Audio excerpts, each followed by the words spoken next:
Hello and welcome. I'm Siddharth Zarabi and you're watching Business Today on the show Rajniti. It's been a bit of a gap since I last spoke with you and saw you, but that's because we've been having a busy run of events and a lot of other stories. But today I want to talk to you about something that was detailed out in Parliament today, answer where the Minister of Finance Nirmala Sitharaman has given a detailed statement about what the National Land Monetization Corporation will be all about. And remember, this is a corporation that was announced on the 9th of March, this month itself, in fact, by the Cabinet, because the approval for the formation of the NLMC was announced by the Union Cabinet, this at a meeting that took place on the 9th of March. So what is the National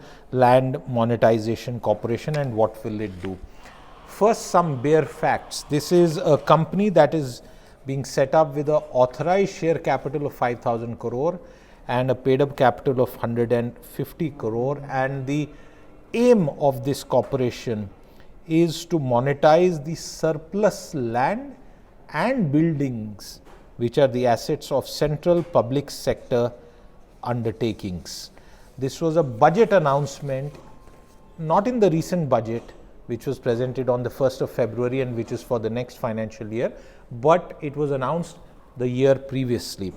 So what are the key facts and why is this important? Why am I talking to you about this? The NLMC, as this new entity is known, will effectively over a period of time monetize in different ways, recover money from the land and building assets of our public sector companies.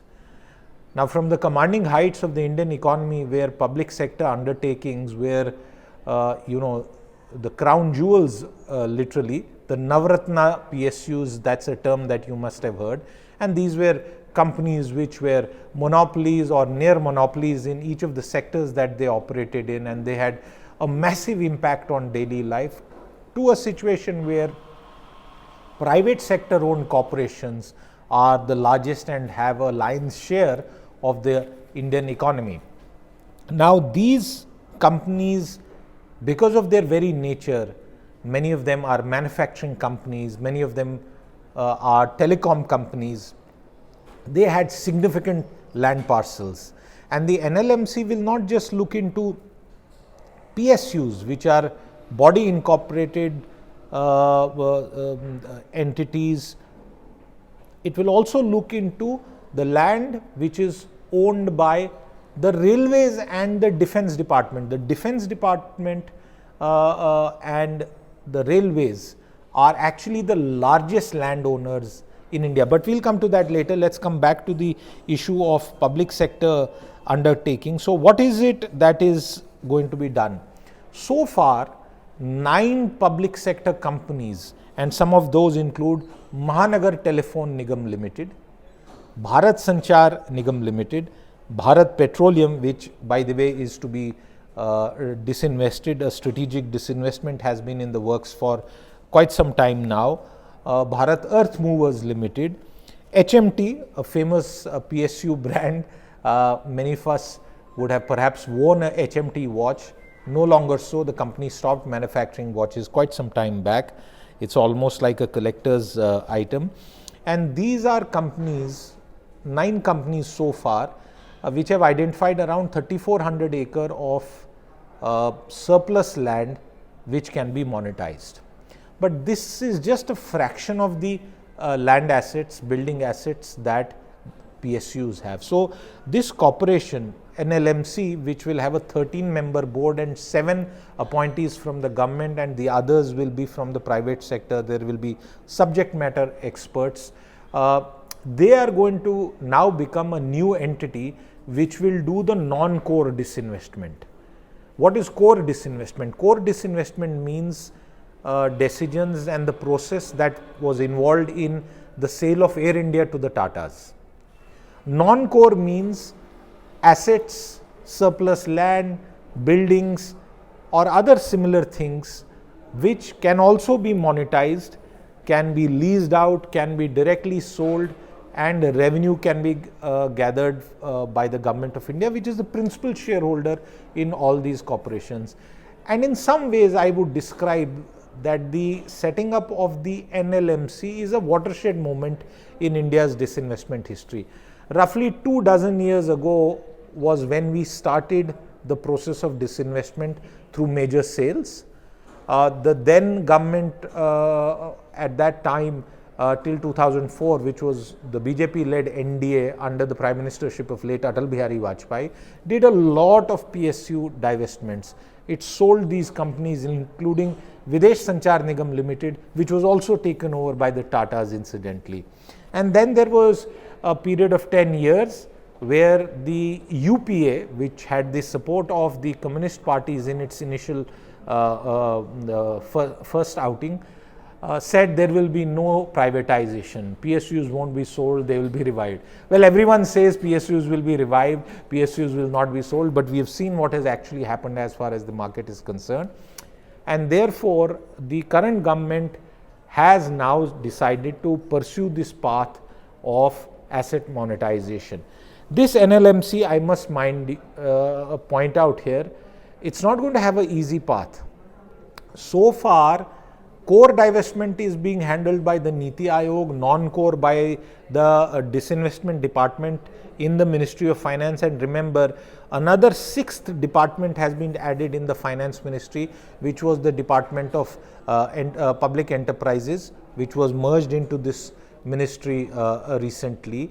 All of them together will now look at this disinvestment. The land banks of the railways and the land banks of defense are humongous. I don't know whether anything will happen, but this NLMC will now have the task of identifying, creating the record, and then going ahead with the monetization process. And I want to end by giving you one example of how difficult or easy that task is. Remember, in 2002, I told you about Videsh Sanchar Nigam Limited, which was sold to the Tatas. Now, Videsh Sanchar Nigam Limited had a massive amount of land, almost 1200 acres at that point of time. The business that it was in of overseas communication required very large pieces of land on which a certain kind of antenna was set up for establishing communication links. So even in a congested, fully developed megapolis like New Delhi, there is an area in South Delhi called Greater Kailash, and there's a very big, almost a 70-acre land plot of Videsh Sanchar. And with changes in technology, you don't need that size of land to do any communication business. It's literally the difference between a mobile phone, which now has a computer, it has a camera, various devices inside it. So that company, when it was disinvested to the Tatas, this 770 acre was identified as surplus land, which was to be then carved out of Videsh Sanchar and was to become a separate entity. Do you know how many years it took for that process to be completed? It literally took till 2018, 16 years plus, for the land entity which was carved out of Videsh Sanchar to be listed on the share market. And I don't know how many of you know about that company. That's a company called Hemisphere Properties Limited. Go ahead, take a look. It listed at 106 rupees, and you can check out the current price. Now that's an example of how much time it took. And a lot of people who have commented about it say that a large part of that land, almost 530-40 acres of this entity which is in Pune, is actually land which is next to defense establishments. So how do you monetize it? Can you build anything next to a strategic defense establishment? There are lots of issues. There is encroachment. The railways land massive significant encroachment. Even in Delhi's concept, the largest landowner is the Delhi Development Authority, and there have been lots of stories in the past about how much encroachment happens on DDA lands and the difficulties that are associated in recovering it. So the final point that I want to say, a point of caution with regard to this plan of the National Land Monetization Corporation. It sounds very good. It's good to put it on paper. The government has made a good step. It has learned from the Videsh Sanchar Nigam Limited experience, the many years that it took, the litigation that it came close to, the technical issues, the process of demerging land from a public sector company. Some of those companies have been partly sold, they have been listed, some have been completely sold. So there are a lot of practical difficulties, and land is very difficult to manage. And as that famous movie Khosla Ka Ghosla shows, even government land is prone to being occupied or illegally transferred, and various different kinds of nefarious activities happen with that. So this NLMC, which could in effect become one of the largest landowners in this country, will have a big task to break through all these difficulties and ensure that this land can be monetized and the revenues can come into the government coffers. That's all on today's episode of Rajniti. I'll come back with more. Till then, bye-bye.